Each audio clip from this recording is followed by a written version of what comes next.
Guys, గత 2-3 సంవత్సరాల నుంచి న్యూస్లో ఎక్కడ చూసినా గౌతమ్ అదాని పేరే వినిపిస్తుంది.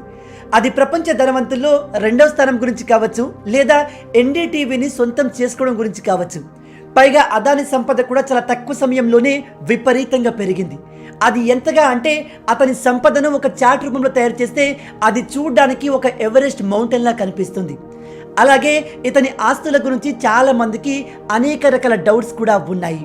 Green hydrogen, palm oil, airport, mining లాంటి పెద్ద పెద్ద ప్రాజెక్టులన్నీ కూడా అదానికే ఎలా దక్కుతున్నాయని చాలా మందికి అనుమానాలు కూడా ఉన్నాయి.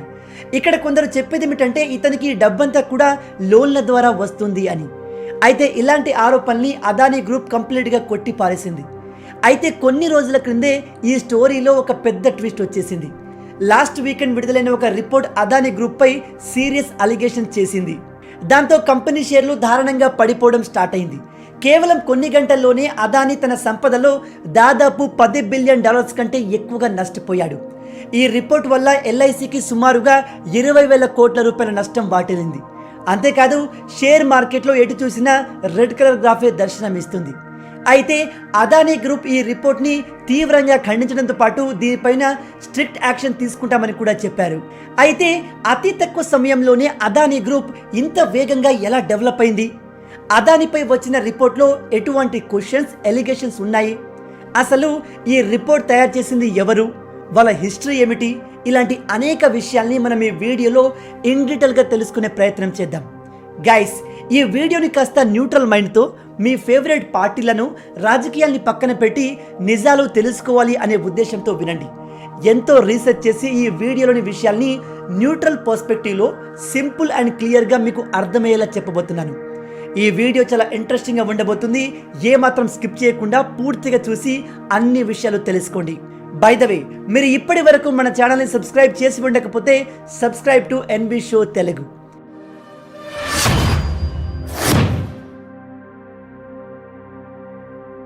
ముందుగా మనం అదాని సంపద ఇంత ఫాస్ట్గా ఎలా పెరిగిందనే విషయం నుంచి స్టార్ట్ చేద్దాం.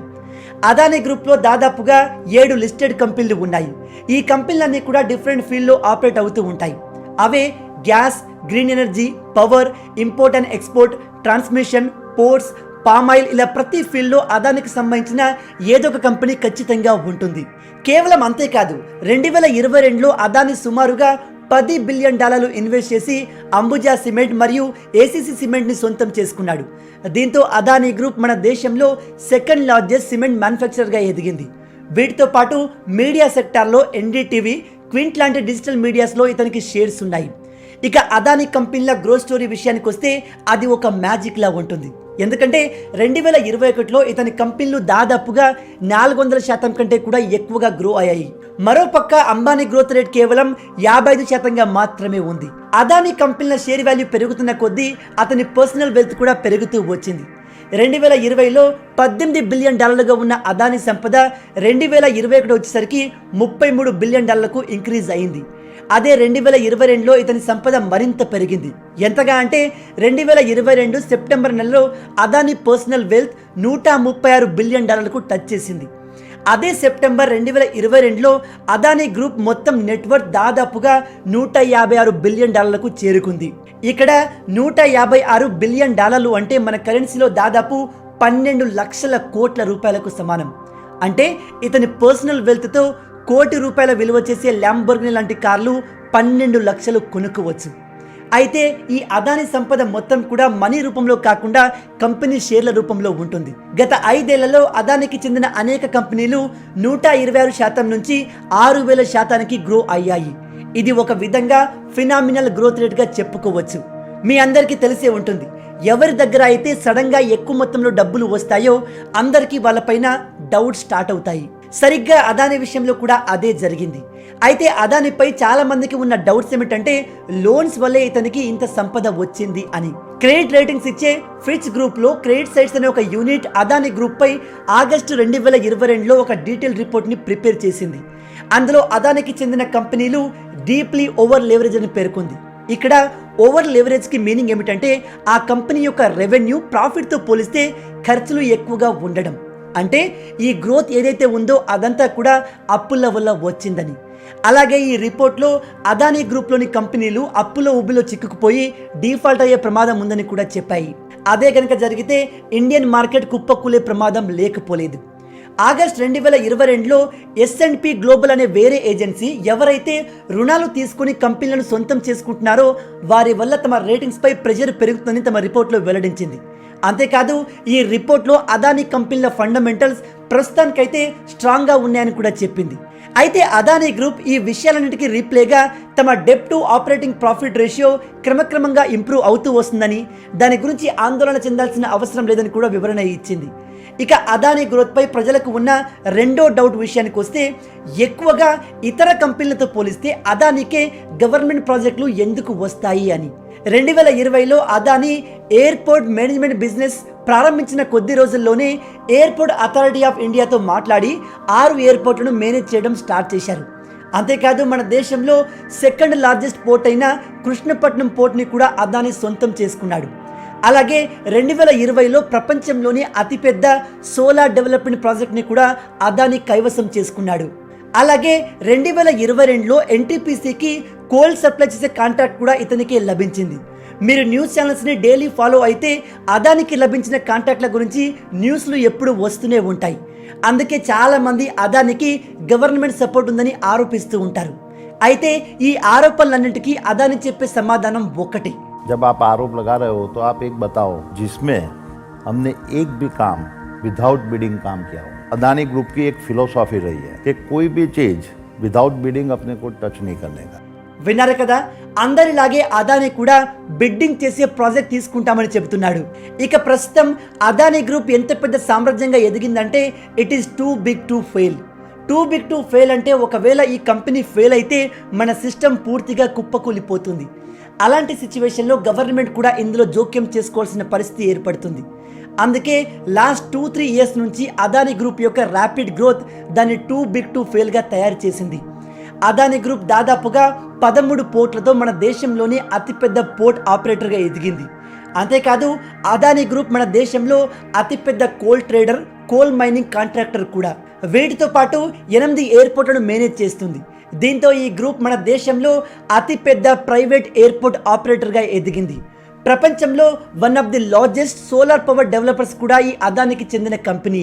అలాగే దేశంలో అతిపెద్ద ప్రైవేట్ ట్రాన్స్మిషన్ మరియు డిస్ట్రిబ్యూషన్ సెక్టార్ కూడా అదానిదే. ఇంకా మన దేశంలో అతిపెద్ద ఎడిబుల్ ఆయిల్ బ్రాండ్, దేశంలో అతిపెద్ద గ్యాస్ డిస్ట్రిబ్యూషన్ బిజినెస్, దేశ అతిపెద్ద ప్రైవేట్ థర్మల్ పవర్ ప్రొడ్యూసర్ కూడా అదానిదే. ఇవే కాకుండా అదానీ కంపెనీ LICలో 50 మిలియన్ భారతీయుల $500 బిలియన్ అసెట్ను మేనేజ్ చేస్తుంది. సెప్టెంబర్ 2022 నాటికి LIC $500 బిలియన్ అసెట్లో $9.5 బిలియన్ అదానీ గ్రూప్కు చెందిన కంపెనీ షేర్స్లో ఇన్వెస్ట్ చేసింది. ఈ $9.5 బిలియన్ వాల్యూ అదానీ గ్రూప్కి చెందిన 5 కంపెనీల మార్కెట్ క్యాపిటల్లో ఆల్మోస్ట్ 4.6%. ఈ వాల్యూ 2020 నుంచి 2022 వరకు 10 రెట్లు పెరిగింది. అంటే దీని అర్థం ఇప్పుడు అదానీ గ్రూప్కి లాస్ జరిగితే డైరెక్ట్గా LIC కూడా భారీగా లాస్ అవుతుంది. అంటే మనలాంటి సాధారణ ప్రజల ఇన్సూరెన్స్పై అదానీ కంపెనీకి డైరెక్ట్ రిలేషన్ ఉంది. కేవలం అంతేకాదు, మన దేశ బ్యాంకులు కూడా ఈ అదానీ గ్రూప్ వల్ల ఇంపాక్ట్ అయ్యే ఛాన్సెస్ ఉన్నాయి. ఎందుకంటే ఫిస్కల్ ఇయర్ 2022లో అదానీ గ్రూప్ యొక్క మొత్తం లోన్స్లలో 21% bank of Baroda, Punjab national bank ద్వారా లభిస్తే 40% SBIలో, 11% ప్రైవేట్ బ్యాంకులో లభించాయి. ఇదంతా చూస్తుంటే మనకు విషయం క్లియర్గా అర్థమవుతుంది. Adani group is too big to fail. అయితే ఇటువంటి పరిస్థితుల్లో అమెరికా నుంచి వచ్చిన హిండెన్బర్గ్ రిపోర్ట్ ఏం చెప్పింది, దానివల్ల ఏమేం జరిగాయో ఇప్పుడు తెలుసుకుందాం. జనవరి 25న హిండెన్బర్గ్ రీసెర్చ్ అనే ఒక కంపెనీ అదానీ గ్రూప్ గురించి ఒక డీటెయిల్డ్ రిపోర్ట్ని రిలీజ్ చేసింది. ఈ రిపోర్ట్ని తయారు చేయడానికి వారికి 2 ఏళ్ల సమయం పట్టింది. అందులో 106 పేజీలు, 32,000 పదాలు, 720 సైటేషన్తో పాటు అనేక సీరియస్ అలిగేషన్స్ కూడా ఉన్నాయి. ఈ హిండెన్బర్గ్ రిపోర్ట్లో అదానీ గ్రూప్కి 88 డైరెక్ట్ క్వశ్చన్స్ కూడా అడిగారు. అయితే ఈ రిపోర్ట్ని అదానీ గ్రూప్ తీవ్రంగా ఖండించింది. అంతేకాదు ఈ రిపోర్ట్ మొత్తం అబద్ధమని, ఇందులో నిజాలు లేవని చెప్పింది. అదానీ గ్రూప్ దాదాపుగా 19 స్లైడ్ల ప్రజెంటేషన్తో దీనికి సమాధానం ఇచ్చింది. అంతేకాదు ఈ హిండెన్బర్గ్ కంపెనీ మీద తాము ఖచ్చితంగా లీగల్ యాక్షన్ తీసుకుంటామని చెప్పారు. అయితే దీనికి సమాధానంగా హిండెన్బర్గ్ కంపెనీ వారు, మాపై మీరు లీగల్ ఛార్జెస్ వేయాలనుకుంటే ఖచ్చితంగా వేయండి, కాకపోతే ఆ పనిని ఇండియాలో కాకుండా ఇక్కడ అమెరికాలో చేయండి, ఎందుకంటే మీరు ఇలా చేస్తే మీ గురించి మాకు దొరకని డాక్యుమెంట్స్ని కూడా ఇక్కడ మిమ్మల్ని అడిగి తీసుకుంటామని చెప్పింది. అంతేకాదు తాము అడిగిన 88 క్వశ్చన్లకు పాయింట్ బై పాయింట్ సమాధానం కూడా చెప్పాలని హిండెన్బర్గ్ రిప్లై ఇచ్చింది. దీనికి రెస్పాన్స్గా అదానీ గ్రూప్ హిండెన్బర్గ్కి 400 పేజీల డీటెయిల్డ్ రిపోర్ట్ని రిలీజ్ చేసింది. ఇందులో హిండెన్బర్గ్ పేర్కొన్న ప్రతి ఒక్క అలిగేషన్కి పాయింట్ బై పాయింట్ మెన్షన్ చేస్తూ అదానీ గ్రూప్ ఆన్సర్ చేసింది. కానీ చాలామంది యూట్యూబర్లు, మీడియా వాళ్ళు మీకు ఈ విషయాన్ని చెప్పరు. అదానీ గ్రూప్ సమాధానం చెప్పకుండా తప్పించుకుంటుంది అంటారు, కానీ అది అబద్ధం. అదానీ గ్రూప్ ఈ హిండెన్బర్గ్ అడిగిన ప్రతి ఒక్క క్వశ్చన్ని పాయింట్ టు పాయింట్ ఆన్సర్ ఇచ్చింది. అయితే ఇక్కడ అదానీ గ్రూప్ హిండెన్బర్గ్కి ఎలాంటి రెస్పాన్స్ ఇచ్చిందో తెలుసుకునే ముందు అసలు హిండెన్బర్గ్ అదానీ గ్రూప్పై ఎటువంటి ఆరోపణలు చేసిందో తెలుసుకుందాం. హిండెన్బర్గ్ అదానీ గ్రూప్పై వేసిన ఒక సీరియస్ అలిగేషన్ ఏమిటంటే అదానీ గ్రూప్ యొక్క 578 సబ్సిడరీస్ అంటే షెల్ కంపెనీలు ట్యాక్స్ పెద్దగా ఉండని దేశాలైన మారిషియస్, కేమన్ ఐలాండ్స్లో ఉన్నాయని తెలిపింది. హిండెన్బర్గ్ చెప్పేది ఏమిటంటే ఈ 578 కంపెనీలు పేరుకు పేపర్ మీద మాత్రమే ఉన్నాయని, అవి రియల్గా లేవని చెప్పింది. సెబీ రూల్స్ ప్రకారం ఇన్సైడర్ ట్రేడింగ్ని నివారించడానికి కంపెనీ ప్రమోటర్ దగ్గర 70% కంటే కూడా ఎక్కువ షేర్లు ఉండకూడదు.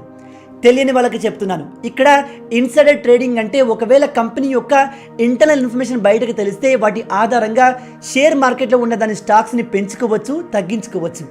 అయితే ఇక్కడ హిండెన్బర్గ్ చెప్పేది ఏమిటంటే ఈ బయట దేశాల్లో ఉన్న 578 కంపెనీల ద్వారా అదానీ గ్రూప్ ప్రమోటర్స్ 70% కంటే కూడా ఎక్కువ స్టాక్స్ని హోల్డ్ చేస్తున్నారు అని. అంతేకాదు తమ స్టాక్స్ని ఆర్టిఫిషియల్గా పంప్ చేస్తూ దాని వాల్యూని మార్కెట్లో ఇంక్రీజ్ చేస్తున్నారని, అలాగే అదానీ గ్రూప్ తమ లాసెస్ని ఈ 578 షెల్ కంపెనీలకు ట్రాన్స్ఫర్ చేసిందని పేర్కొంది. అంతేకాదు ఈ ఫేక్ కంపెనీల ద్వారా అదానీ గ్రూప్ తీసుకున్న లోన్స్ని తమ యాన్యువల్ రిపోర్ట్లో మెన్షన్ చేయలేదని చెప్పారు. ఇక హిండెన్బర్గ్ పేర్కొన్న రెండవ అతిపెద్ద అలిగేషన్ ఏమిటంటే ఆడిట్ గురించి. తమ రిపోర్ట్లో అదానీ గ్యాస్ మరియు అదానీ ఎంటర్ప్రైజెస్ యొక్క ఇండిపెండెంట్ ఆడిట్ చేసే డిపార్ట్మెంట్లో కేవలం 11 మంది ఎంప్లాయీస్ మాత్రమే పనిచేస్తున్నారని, వారిలో చాలామంది వయసు 20 నుంచి 30 సంవత్సరాల లోపే ఉందని, వారిలో చాలా మందికి ఆడిట్ చేయడంలో అసలు పెద్దగా అనుభవం కూడా లేదని చెప్పింది. కానీ దీనికి ఎటువంటి ఎవిడెన్స్ లేవు. ఇక మిగతా అలిగేషన్స్లో అదానీ గ్రూప్ స్టాక్ మ్యానిపులేటర్స్తో కూడా పనిచేసిందని చెప్పారు. వీళ్ళ సీనియర్ మేనేజ్మెంట్లో నెపోటిజం ఉందని, ట్యాక్స్ పే చేసే వాళ్ళ ఫండ్స్ విషయంలో కొంత గందరగోళం కూడా జరిగిందని చెప్పారు. అయితే ఇదంతా విన్నాక మీలో చాలా మందికి అసలు ఈ హిండెన్బర్గ్ కంపెనీ ఎక్కడిది, వీళ్ళు ఏం చేస్తూ ఉంటారు అనే డౌట్ వచ్చే ఉంటుంది. అయితే ఈ హిండెన్బర్గ్ అనేది ఒక రీసెర్చ్ కంపెనీ. వీళ్ళు బిజినెస్ల గురించి రకరకాల రిపోర్ట్లు రాస్తూ ఉంటారు. అతి ముఖ్యంగా వీళ్ళు షార్ట్ సెల్లింగ్ చేస్తారు. ఇది చాలా ఇంపార్టెంట్, జాగ్రత్తగా వినండి. షార్ట్ సెల్లింగ్ అంటే ఏదైనా ఒక కంపెనీ షేర్స్ పడిపోతుంది అని పందెం కాస్తూ ప్రాఫిట్ని పొందడం. ఇది మీకు సింపుల్గా అర్థం కావాలంటే ఒక చిన్న ఎగ్జాంపుల్ చెప్తాను. ఒక కంపెనీ యొక్క షేర్ వాల్యూ 1000 రూపాయలు ఉందనుకుందాం. అయితే నేను మీ దగ్గర నుంచి ఒక షేర్ని అప్పుగా తీసుకొని దాన్ని బయట 1000 రూపాయలకు అమ్మేసి నెక్స్ట్ డే ఆ షేర్ వాల్యూ 500 రూపాయల దాకా పడిపోయింది అనుకుంటే నేను 500 పెట్టి ఒక షేర్ని కొని అప్పుగా తీసుకున్న మీ షేర్ని వెనక్కి ఇచ్చేస్తాను. ఇక్కడ నేను 1000 రూపాయలకు షేర్ను అమ్మి షేర్ వాల్యూ పడిపోయాక అదే కంపెనీ షేర్ని 500 కొని అప్పు తీర్చుకున్నాను. ఇక్కడ నాకు 500 లాభం. దీన్నే షార్ట్ సెల్లింగ్ అంటారు. అయితే ఇక్కడ నేను చెప్పినట్టుగా ఇందులో లాభాలు 100లో కాదు, 100,000 కోట్లలో ఉంటుంది. అలా కంపెనీల యొక్క షేర్ వాల్యూను పడగొట్టి ఈ హిండెన్బర్గ్ కంపెనీ లాభాలు సంపాదిస్తుంది. ఈ హిండెన్బర్గ్ వాళ్ళు ఏ కంపెనీ అయితే టార్గెట్ చేయాలి అనుకుంటారో ఆ కంపెనీ షేర్లను ముందుగానే కొనుక్కొని ఆ కంపెనీని టార్గెట్ చేస్తూ దానిపై రిపోర్ట్ని రిలీజ్ చేస్తారు. ఆ రిపోర్ట్లో కంపెనీకి సంబంధించిన అన్ని లూప్ హోల్స్, ప్రాబ్లమ్స్, వాళ్ళు చేసినా చేయబోతున్న అన్ని చెడ్డ పనులు, మోసాలు రాస్తారు. మరి అవి నిజమా అబద్ధమా అంటే మనకు తెలియదు, బట్ చూసేవారికి నిజమే అనేలాగా రాస్తారు. ఎప్పుడైతే ఇలాంటి రిపోర్ట్ ఒక కంపెనీ గురించి రిలీజ్ అవుతుందో దాన్ని వాళ్ళు బాగా వైరల్ అయ్యేలాగా బాగా ఫేమస్ అయిన పెద్ద పెద్ద పర్సనాలిటీతో సోషల్ మీడియాలో సర్క్యులేట్ చేయిస్తారు. దాంతో ఆ విషయాల్ని ప్రజలు నమ్మేయడం, ఆ కంపెనీ షేర్లు పడిపోవడం జరుగుతాయి. ఆ పడిపోయిన షేర్స్ అన్నీ కూడా ఈ హిండెన్బర్గ్ లాంటి కంపెనీలకు ఫుల్ ప్రాఫిట్ని ఇస్తాయి. అయితే హిండెన్బర్గ్ 2020 నుంచి ఇప్పటి వరకు దాదాపు 30 కంపెనీలను కావాలని టార్గెట్ చేసింది. దాదాపు అన్ని కేసుల్లో స్టాక్స్ పడిపోయాయి. అంటే దీని అర్థం ఈ హిండెన్బర్గ్ కంపెనీ చాలా లాభాలు సంపాదించింది. ఇక్కడ ఇంకో ముఖ్యమైన విషయం ఏమిటంటే ఈ హిండెన్బర్గ్ కంపెనీ ఏం మంచిది కాదు. వీళ్ళపైన కూడా చాలా అలిగేషన్స్ అండ్ కేసులు కూడా ఉన్నాయి. ఇక ఈ హిండెన్బర్గ్ రిపోర్ట్ కి అదానీ గ్రూప్ ఎలా సమాధానం ఇచ్చిందనే విషయానికి వస్తే, హిండెన్బర్గ్ అడిగిన 88 క్వశ్చన్లలో 68 క్వశ్చన్లకు సమాధానాలు ఆల్రెడీ మేము పబ్లిష్ చేసిన మా యాన్యువల్ రిపోర్ట్స్లో క్లియర్గా మెన్షన్ చేయబడి ఉన్నాయని చెప్పారు. మిగిలిన 20 క్వశ్చన్స్లలో 16 క్వశ్చన్లు పబ్లిక్ షేర్ హోల్డర్స్ మరియు వాళ్ళ సోర్సెస్ ఆఫ్ ఫండ్స్తో రిలేట్ అయి ఉన్నాయని, ఇక మిగిలిన 4 క్వశ్చన్లు కంప్లీట్గా బేస్లెస్ నిరాధారిత ఆరోపణలని అదానీ గ్రూప్ వాటికి సమాధానం ఇచ్చింది. ఈ అదానీ గ్రూప్ ఇచ్చిన రిప్లైని మనం డీటెయిల్గా తెలుసుకునే ప్రయత్నం చేస్తే, అదానీ గ్రూప్ ప్రకారం ఈ 18 క్వశ్చన్స్లలో కొత్తగా ఏమీ లేదు. ఈ క్వశ్చన్స్ అన్నిటినీ ఆల్రెడీ అదానీ గ్రూప్ మన న్యాయస్థానం ముందు తీసుకొచ్చినవి. పైగా వీటిపైన తీర్పు కూడా అదానీ గ్రూప్కు ఫేవర్గా వచ్చాయి. మరో ముఖ్యమైన విషయం ఏమిటంటే, ఈ క్వశ్చన్స్ అన్నిటికీ ఆన్సర్స్ తమ ఇన్వెస్టర్స్కి మరియు రెగ్యులేటర్స్కి ఆల్రెడీ తెలుసు. అన్నీ తెలిసే వాళ్ళు మాతో అసోసియేట్ అయి ఉన్నారని అదానీ గ్రూప్ ఆన్సర్ ఇచ్చింది. ఇక మిగతా 32 క్వశ్చన్స్కి అదానీ గ్రూప్ ఇచ్చిన వివరణ ఏమిటంటే, సెలెక్టివ్గా బయాస్డ్గా కావాలని అడిగిన క్వశ్చన్స్ అని, పైగా ఈ అన్ని క్వశ్చన్స్కి ఆన్సర్ అదానీ గ్రూప్ ఎంటిటీస్ యొక్క ఫైనాన్షియల్ డిస్క్లోజర్లో క్లియర్గా మెన్షన్ చేయబడి ఉన్నాయి.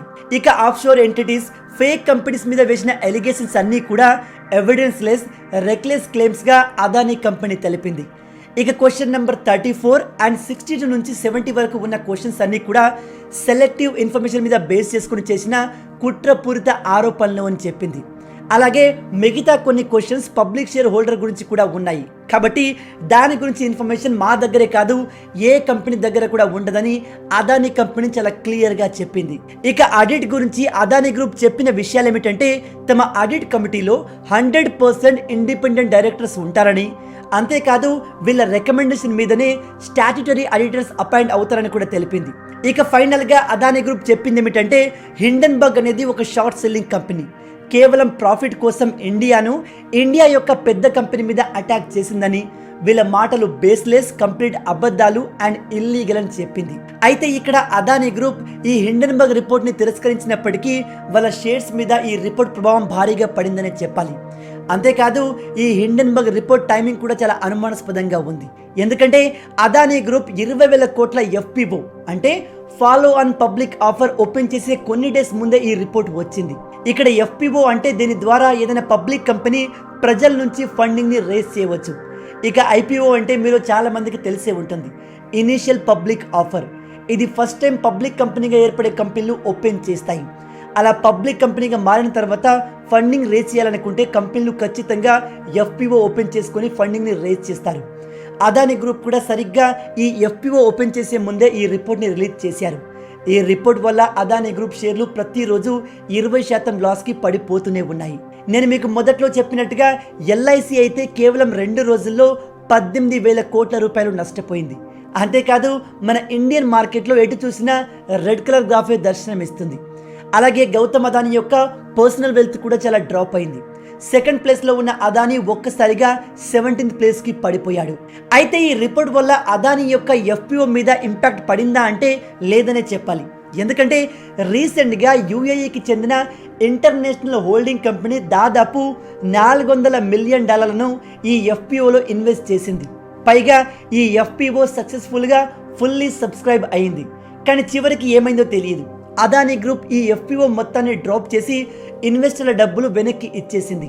అదానీ గ్రూప్ హిండెన్బర్గ్ ప్రశ్నలకు పాయింట్ బై పాయింట్ సమాధానం చెప్పినప్పటికీ అసలు మాకు ఎటువంటి సమాధానం చెప్పలేదని హిండెన్బర్గ్ కంపెనీ చెప్తుంది. ఇక్కడ నిజం చెప్పాలంటే వీళ్ళిద్దరిలో ఎవరు కరెక్ట్ ఎవరు రాంగో మనకు తెలియదు. మనకే కాదు ఎవ్వరికీ తెలియదు.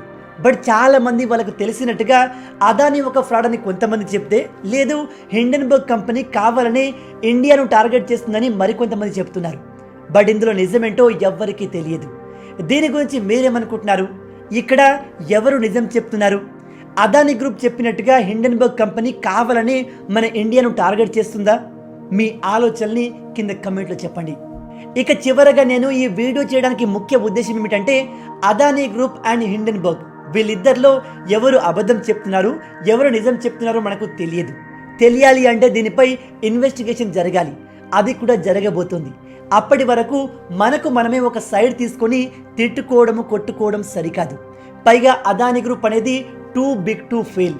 ఒకవేళ అదానీ గ్రూప్ మీద ఏదైనా గట్టి ఇంపాక్ట్ జరిగితే మన దేశ మార్కెట్ మొత్తం కుప్పకూలిపోతుంది. అంతేకాదు మన దేశ ఎకానమీపై తీవ్ర ప్రభావం కూడా పడుతుంది. సో గైస్, మొత్తంగా ఇది హిండెన్బర్గ్ రిపోర్ట్ గురించి నేను మీకు చెప్పాలి అనుకున్న కొన్ని ముఖ్యమైన విషయాలు. మీకు నా ఎక్స్ప్లెనేషన్ ఎలా అనిపించిందో నాకు కింద కమెంట్లో చెప్పండి. నెక్స్ట్ వీడియోలో మరో ఇంట్రెస్టింగ్ టాపిక్తో మళ్ళీ కలుద్దాం. అంటిల్ దెన్, జై హింద్.